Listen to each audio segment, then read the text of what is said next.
क्योंकि हमारे कदमों को ठहराया उसने, और हमारे चाल चलते हम लोग वो प्रसन्न होता है। हम गिर भी जाए, बाइबल में लिखा हुआ हमें पकड़ता है, हम गिर भी जाए वो हमें पकड़ता है। यही हम लोग चीज करते हैं। माँ बाप जो है अपने बच्चों से ऐसे ही करते, जब वो छोटे रहते वो चलते चलते गिरते ही तो हम पकड़ने जाते हैं। वैसे ही चीज जो है हमारे साथ भी घटना होती है। कई बार मुसीबत जब आती है हमारे जीवनों में, कभी प्रलोभन आता है, जब टेम्पटेशन आता है, तो हम लोग गिरते हैं, और गिरने से पहले ही परमेश्वर पकड़ते हैं ताकि हम और नहीं गिरे, क्योंकि परमेश्वर भला है। 25:9 में क्या लिखा है? बहुत अच्छा पॉइंट है यहाँ पे। 25:9 में, भजन संहिता का 25:9 में लिखा है, वह नम्र लोगों को न्याय की शिक्षा देगा। कौन से लोगों को? नम्र लोग, हम्बल बोलते हैं इंग्लिश में, हम्बल। अगर आप याकूब का, जो जेम्स चैप्टर 4 बोलते हैं, याकूब का 4, 7 और 10 पढ़ोगे तो वहां पे लिखा है कि नम्र लोगों को बहुत अनुग्रह देता है, ग्रेटर ग्रेस बोलते हैं उसको, बहुत अनुग्रह देता है, नम्र लोगों को बहुत अनुग्रह देता है। ठीक है, यहाँ पे नम्र लोगों को न्याय की शिक्षा देगा।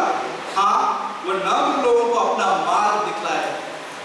वो नम्र लोगों को क्या करता है? मार्ग दिखाता है। इस तरफ ये डायरेक्शन सही है, लेफ्ट ले ले, राइट ले ले, मार्ग दिखाता है। मार्ग पहला था, मार्ग दिखाता है।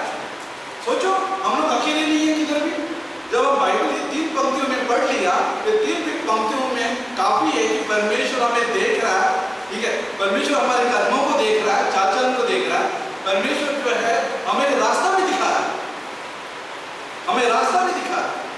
हम खो नहीं सकते, हम किधर भी लॉस्ट नहीं हो सकते। लॉस्ट नहीं हुए, अगर हम लोग खो भी गए किसी कारण की वजह से, वहां पे मार गया हमारा। यीशु मसीह ने कहानी यूहन्ना का 14:6 में, जॉन चैप्टर 14:6 में क्या लिखा है? मार्ग, सत्य, जीवन में हूं। यीशु मसीह हमारा मार्ग है। जब सारे मार्ग बंद हो जाते हैं तो यीशु हमें बताता है कि यही मार्ग मेरे पास। ये यहाँ पे ये वचन था, लेकिन एक और एक वचन है जहाँ पे मैं आपको इस स्टोरी के साथ भी बंद करना चाहूँगा, जो है पहला कोरिन्थियों की किताब में जाके और वचन 2 में, अध्याय 2 में, पहला कोरिन्थियों अध्याय 2 में, 1 कोरिन्थियों चैप्टर 2 बोलते हैं यहाँ पे, और वचन 11 वर्ष 11 में बोलते हैं। आपको मालूम चर्च में 3 प्रकार के लोग हैं। ठीक है, अभी आप कौन से कैटेगरी में आते हैं आप तो खुद जानते हो। ठीक है, 3 प्रकार के लोग, 3 कैटेगरी है, याद रखिए। 3 श्रेणी बोल सकते हैं। पहला है स्वाभाविक। स्वाभाविक का मतलब इंग्लिश में बोलते हैं नेचुरल, नेचुरल आदमी बोलते हैं। नेचुरल आदमी का मतलब बाइबल में बताएंगे। दूसरा आता है कौन सा वाला? कार्नल। कार्नल का मतलब शारीरिक व्यक्ति, शारीरिक अभिलाषाओं में रहने वाला व्यक्ति। तीसरा जो आता है आत्मिक, ठीक है, स्पिरिचुअल बोलते हैं। अभी नेचुरल जो होता है, जो स्वाभाविक आदमी जो होता है, इसने उद्धार नहीं पाया, सेव नहीं है, वो यीशु के बारे में जानता नहीं है, वो बाइबल को भी पढ़ेगा तो भी उसको समझेगा नहीं, ठीक है, और विश्वास भी नहीं करेगा। उसको चर्च में भी आएगा तो भी उसको फर्क नहीं पड़ेगा कि क्या हुआ यहाँ, उसको समझेगा भी नहीं, ठीक है ना, कि हम क्या बात करने की कोशिश करते हैं, क्योंकि वो इस परमेश्वर के मार्ग को जानता नहीं है। स्वाभाविक व्यक्ति जो है ये क्या बोलते हैं, परमेश्वर के प्यार को भी लेगा नहीं, वो रिसीव नहीं करता, ठीक है ना।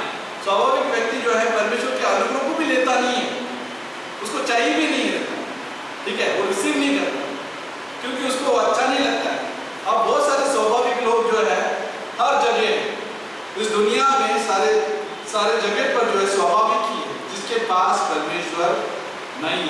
दूसरा आदमी जो है कार्नल है, जिसके पास परमेश्वर है, वो उद्धार में आया है, लेकिन परमेश्वर के वचन के अनुसार चलता नहीं है। अभी हम पढ़ते हैं पहला कोरिन्थियों का 2 वचन 11। सब लोग हैं मेरे साथ?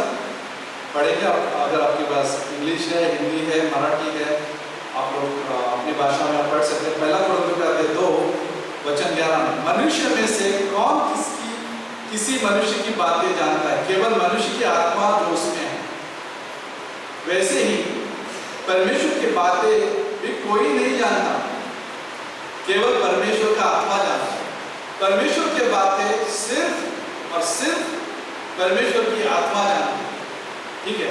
और बाद में लिखा है 12 में, परंतु हमने संसार की आत्मा नहीं, परंतु वो आत्मा पाया है जो परमेश्वर की ओर से है, कि हम उन बातों को जाने जो परमेश्वर ने हमें दी। देखो, हम लोग क्यों समझ सकते हैं बाइबल, क्यों हम लोग समझ सकते हैं चर्च का मतलब क्या है, क्यों समझ सकते हैं कि परमेश्वर का प्यार का मतलब क्या है? कौन बताए? ये क्लास नहीं है बताने के लिए, ठीक है। इसलिए समझ सकते हैं क्योंकि परमेश्वर की आत्मा हमें दी गई। समझ में रहा? कितने जल्दी समझ में आ रहा? ये स्कॉलर की वजह से नहीं समझ पा रहे। स्कॉलर बहुत सारे स्कॉलर्स है, थियोलॉजी स्कॉलर्स है, बहुत सारे स्कॉलर्स है, पढ़े लिखे लोग हैं। पढ़े लिखे लोग, इवन स्कॉलर जो है, कई बार परमेश्वर को नहीं समझेंगे जब तक परमेश्वर की आत्मा जो है समझाती नहीं। और परमेश्वर की आत्मा सबको दी गई है। यहाँ पे स्पिरिट ऑफ गॉड बोलते हैं, परमेश्वर की आत्मा जिन्होंने भी यीशु मसीह पर विश्वास किया है, ठीक है, उनके पास परमेश्वर की आत्मा है। और परमेश्वर की आत्मा होने के नाते वो लोग जो है जान सकते हैं परमेश्वर की बातें।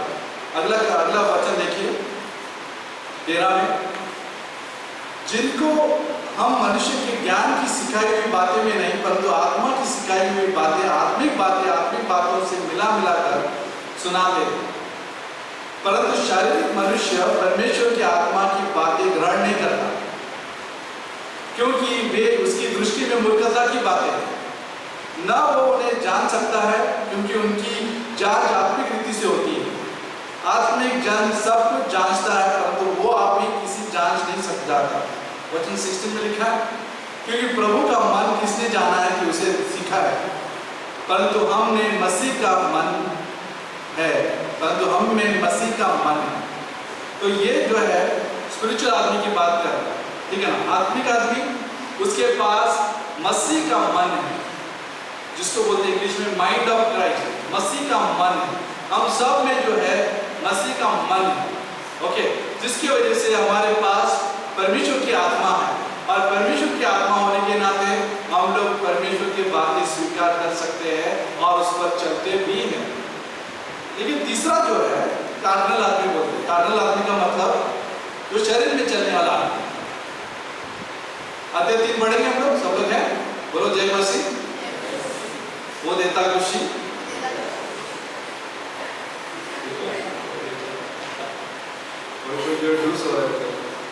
तो क्या वहाँ पे गुड नाइट मस्किटो तो ला नहीं सकता है, लेकिन हम लोग का ध्यान जरूरी है। तो ध्यान जरूरी है कि पता है हम लोग के पास गर्मी आई हुई है, गर्मी का मौसम चल रहा है, ठीक है। लेकिन कोशिश कीजिए ध्यान देने के लिए। पहला कोरिन्थियों अध्याय 3, हे भाइयों, पॉल बोल रहा है भाइयों को जो कोरिन्थियन चर्च में थे, मैं तुमसे इस रीति से बातें न कर सका जैसे आत्मिक लोगों से, परंतु जैसे शारीरिक लोगों से और उनसे जो मसीह में बालक है। मैंने तुम्हें दूध पिलाया, अन्न न खिलाया, क्योंकि तुम उसको नहीं खा सकते। पौलुस बोल रहा है कोरिन्थियन मेंबर्स को, जो कलीसिया में मेंबर्स थे, उनको बोल रहा है कि मैं तुम्हें अन्न नहीं दे पा रहा, सॉलिड फूड बोलते इंग्लिश में, अन्न नहीं दे पा रहा हूं क्योंकि आप दूध पी रहे। अब ये बहुत इंटरेस्टिंग है, बच्चे के बारे में बात हो रहा है। सुबह मैंने बताया था कि मैंने आपको पता है कि जब बच्चा पैदा होता है उसको क्या देते हैं? हाँ, चिकन तंदूरी देते हैं? नहीं देते, राइट? क्यों नहीं देते? तो ले नहीं पाएगा, खा नहीं पाएगा, करना भी नहीं हुए, कोई तो पहले ही दे देता है। 2 महीने होएगा तो कुछ मटन भी खिला देते हैं, लेकिन पहला क्या होता है? दूध पिला, ठीक है। धीरे धीरे 3 साल का होता है तो उसको खिचड़ी, आज सब लोगों को टिप्स दे रहा हूँ। पहले यहाँ पे किसी का खुशखबर तुम्हारा भी भारती जो है माँ बनने वाली है, उसके लिए जरूर प्रार्थना भारती की जरूर प्रार्थना में रखिए, सुबह भी अनाउंस कर बोले तो मालूम है, तो विजय और भारती को जरूर प्रार्थना में रख सकते हैं। तो मैं 3 महीने के बाद जो है खिचड़ी, ठीक है, खिचड़ी के बाद जो है फिर पता है कि आपको धीरे धीरे क्या होता है उसको अच्छा अन्न देते हैं, बराबर, सबको तो ये पता ही है, हम लोग तो स्कॉलर है। लेकिन प्रॉब्लम यहाँ पे एक्चुअली जब हम बाइबल पढ़ रहे हैं ना, वहाँ पे प्रॉब्लम दिखाई देता है। पॉल बोल रहा है अच्छे से, ये भाइयों मैं तुमको अभी भी ऐसा लग रहा है कि दूध पिला रहा हूँ, क्योंकि अन्न खाने के योग्य ही नहीं हम।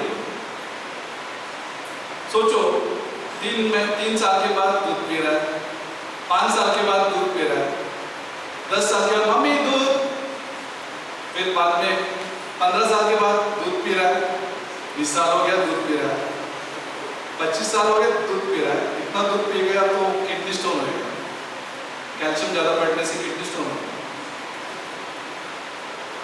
30 साल हो गया दूध पी रहा है, क्या ऐसा पॉसिबल है क्या? लोगों को दूध पसंद आता है, ज्यादा डिसीजंस नहीं है, कंफर्ट है, ठीक है ना। हमारा स्कूल में बहुत पहले स्कूल में मैं स्कूल में था, हम स्कूल में था, 5वीं 6वीं में भी वो लड़का चूसता था सर, देखो कभी मुझे चूसते कहने का क्या ऐसा हो सकता है क्या क्रिश्चियन के साथ? बट यहाँ पे दिखाई दे रहा है, कोरिंथियन में ऐसा चल दिखाई दे रहा है कि अभी भी अन्न नहीं चाहिए, सॉलिड फूड नहीं चाहिए, लेकिन उनको क्या चाहिए? दूध चाहिए। इसलिए बाइबल में लिखा है कि वहां पे पढ़ते हुए ऊपर से वो लाइन, मैं तुम्हें दूध पिलाया, अन्न न खिलाया, क्योंकि तुम उसको नहीं खा सकते थे, वरना अभी तक भी नहीं खा सकते हो। कोरिंथियन चर्च को बोले कि अभी भी आप खा नहीं सकते हो, पहला भी नहीं खिलाया क्योंकि दूध पीने के योग्य थे, लेकिन अभी भी खा नहीं सकते दूध, चले दूध अंदर। अभी प्रॉब्लम देखिए क्यों, वचन नंबर 3 का प्रॉब्लम है, क्योंकि अब तक शारीरिक हो, इसलिए कि जब तुम में डाह है, झगड़ा है, तो क्या तुम शारीरिक नहीं? और क्या मनुष्य की रीति पर नहीं चलते? जब हम मनुष्य की रीति के अनुसार चलते हैं, जब डाह है, डाह का मतलब एनवी बोलते हैं इंग्लिश में, जहाँ पे स्ट्राइफ है, ठीक है ना, जहाँ पे डिवीजन है, विभाजन है, क्या तुम लोग कार्नल नहीं है? कोरिंथियन चर्च तो सवाल कर रहा है बहुत, मैं अपोलोस का हूं, मैं पौलुस का हूं, ग्रुपिज्म तो नहीं है वहां पे, ग्रुप्स बना देते हैं लोग, मैं अपोलोस का हूं, मैं पौलुस का हूं, मैं क्रिस्तोस का हूं, मैं पतरस का हूं, ये ग्रुप्स बन रहे हैं चर्चेस में। उसको क्या बोल सकते हैं? अभी भी वो दूध पी रहे, अभी भी अन्न नहीं चाहिए, सॉलिड मीट नहीं चाहिए, सॉलिड फूड नहीं चाहिए। पौलुस भी अफसोस से ये कह रहा है कोरिंथियन चर्च को। लेकिन जो व्यक्ति स्पिरिचुअल है, आत्मिक है, वो समझदार है, वो परमेश्वर की आत्मा में जीता है, उसका वो जो है परमेश्वर की पवित्र आत्मा में फील्ड रहता है, परिपूर्ण रहता है, वो जो है गीत गाता है। कुलुष्य का 3:16 जो कॉलोसियन 3:16 के हिसाब से परमेश्वर का वचन जो है रिचली ड्वेल बोलते हैं, पूरी तरह से वो ले लेता है अपने अंदर, पूरी तरह से परमेश्वर का वचन, वो गीत गाता है, हिम्स गाता है, बोला गीत गाता है, स्तुति गीत गाता है, और वो सिखाता भी है परमेश्वर की बात है, चलता भी है। ये आत्मिक व्यक्ति और समझदार है और परखता भी है, डिजर्निंग बोल सकते हैं। डिजर्निंग का मतलब में क्या होता है? परखता है, वो समझ में आता है कि क्या चल रहा है। क्रॉस में यीशु मसीह ने लूका का 23:34 में लिखा है, लूक चैप्टर 23:34 में, वहां पे वो बोलता है, जानते हो क्या बोलता है? क्रॉस पर भी बोलता है आदमी के बारे में, ये पिता इन्हें माफ करना, क्योंकि ये नहीं जानते कि ये लोग क्या कर रहे हैं।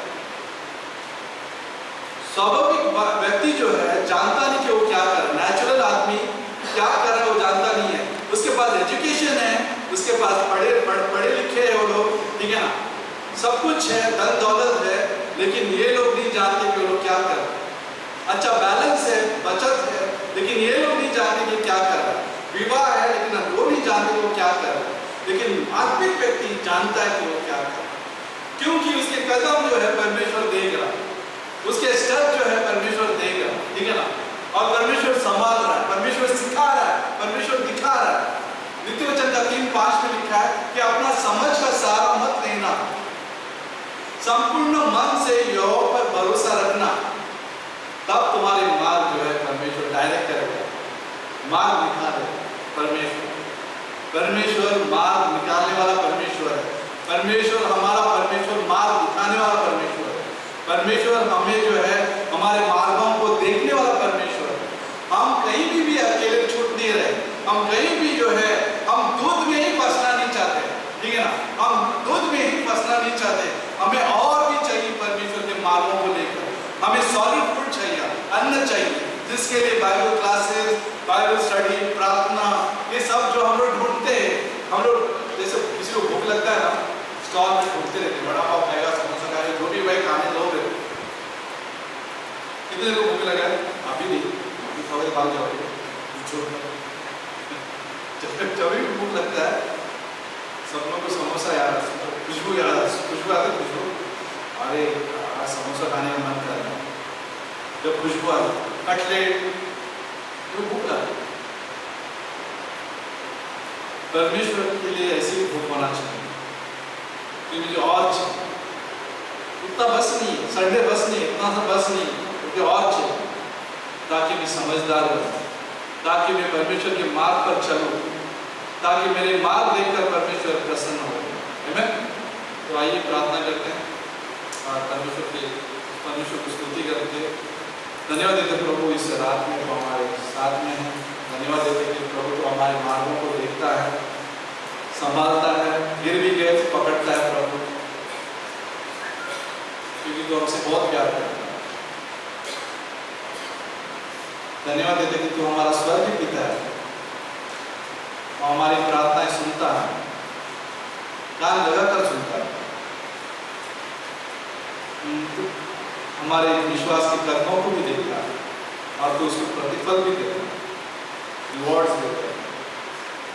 इस रात में सभी को स्पर्श करना पड़ेगा। यहाँ पे अगर अभी तक अपने यीशु पर विश्वास नहीं किया तो यीशु पर विश्वास कीजिए, क्योंकि यीशु मसीह ही सच्चा परमेश्वर है और कोई परमेश्वर नहीं है। वही एक उद्धारकर्ता परमेश्वर है और किसी ने वो हमें उद्धार नहीं दिलाया। जो भी कोई यीशु पर विश्वास करेगा वो कभी नाश नहीं होगा, उसे अनंत जीवन प्राप्त होगा। यीशु मसीह यहाँ पे इस धरती पर इसलिए आए थे ताकि हम हमारे लिए उस क्रॉस पर जो है लहू बहाकर हमारे सारे पाप का पेमेंट कर सके। उसने पाप का कर्जा भर दिया उस क्रॉस पर। हमारे लिए मारा गया, गाड़ा गया, तीसरे दिन और जिंदा हुआ। यीशु मसीह जिंदा परमेश्वर है। सिर्फ इस बलिदान को विश्वास करना है और ऐसे करने से हमें हमारा उद्धार होता है, हमेशा के लिए हमारा उद्धार होता है। हम परमेश्वर के संतान हो जाते हैं, हमें परमेश्वर धर्मी ठहराता है। अगर अभी तक अपने यीशु पर विश्वास नहीं किया तो आज विश्वास कीजिए कि यीशु मसीह ने हमारे लिए पाप के लिए बलिदान दिया है।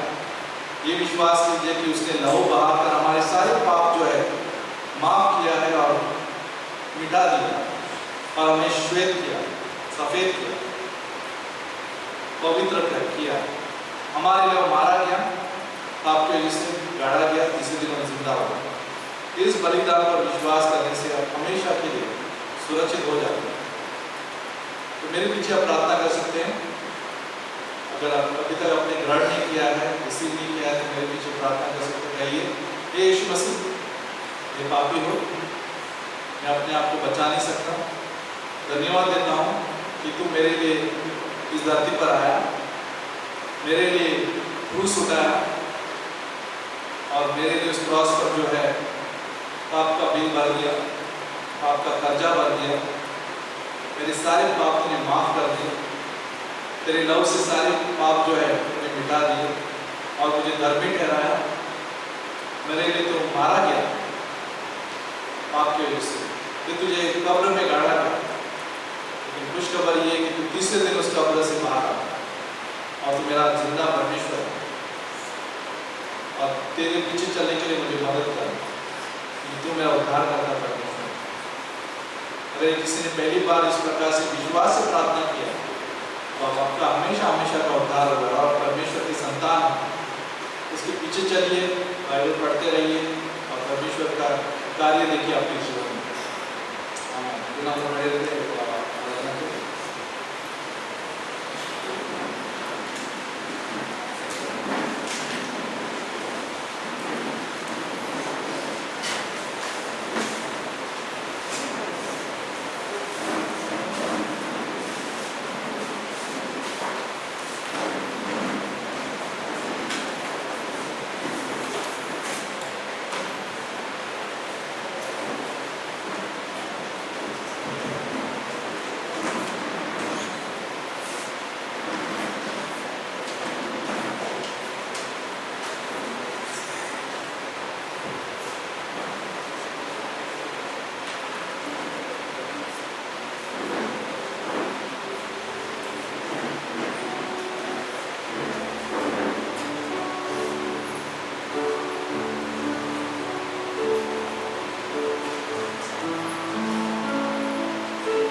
परमेश्वर हम धन्यवाद देते हैं प्रभु इस समय के लिए, इस रात में तो हमारे बीच में है और तो हमारे कदमों को देखता है, हमारे चलने को देखता है प्रभु। जब हम तेरे लिए चलते हैं, जब हम विश्वास से चलते हैं, जब हम तेरे अनुसार चलते हैं, तो प्रभु तो हमसे प्रसन्न होता है। जब हम विश्वास से चलते हैं, जब हम तुझे देखकर चलते हैं, एक छोटा बच्चा जब एक अपने पिताजी को देखकर चलता था, बहुत खुशी होकर आगे बढ़ता है, तो वो चलने लगता है। तो प्रभु वैसे ही एक सिंपल फेथ, एक साधारण विश्वास से हम बहुत कुछ कर सके। हम बढ़ते जाए तेरे वचन में, तेरी योजना में, तेरे उद्देश्य में हम बढ़ते जाए, पीछे नहीं हटते। हम सभी यहाँ पे चर्च के लोगों के लिए प्रार्थना करते हैं, यहाँ धन्यवाद देते और ये ना उनकी फैमिली जो आए हैं, स्पेशली वो यहाँ बारिश और उनके जीवन में तो कार्य करना, हाल ही में जो माँ गुजर जाने से दुख जो आया उनके जीवन में, थोड़े समय के उसमें तो अनुग्रह देना प्रभु, तेरे दया से भर देना और तेरे प्रेम से घेरे रखना, ताकि जो भी कमियाँ हैं उनके माँ के जाने की वजह से तो तू ही पूरी कर सकते। और हम प्रार्थना करते हैं यहाँ पे जीवन भारती के लिए भी, कि जो दौर जो चल रहा है प्रभु, उनके शिशु को तो संभाल के रखना उस घर में, और तेरे आशीष रहे, सुरक्षा रहे प्रभु। जैसे हम प्रार्थना करते हैं यहाँ पे सुरेश और बंधु की जो बेटी है गुड़िया के लिए भी प्रार्थना करते हैं, वो भी जल्दी ही डिलीवरी देने वाले प्रभु, हम प्रार्थना करते हैं उसे भी संभालना, उस बच्चे को भी संभालना प्रभु।